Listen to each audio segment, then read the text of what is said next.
la sinopsis de qué se trata. Esta es la historia de Joseph ben Jacob, un niño tal como nosotros, que quiere y siempre quiso alabar a Hashem de la mejor manera.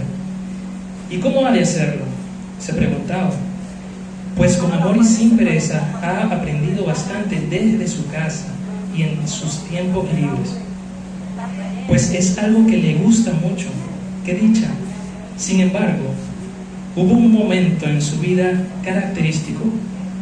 Un momento característico. ¿Qué será? ¿Será quizás un llamado de Hashem? Nadie lo sabe, solamente él lo sabe, Joseph.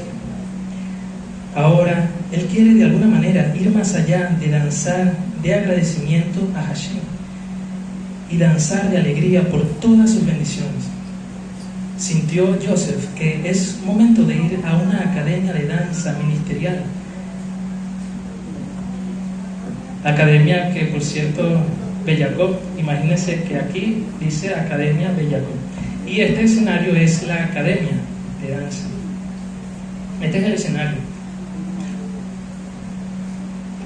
Llega el día cuando entra a la academia y le pide al maestro que por favor lo incluya dentro de su equipo de danzarines y, si es posible, graduarse hoy mismo.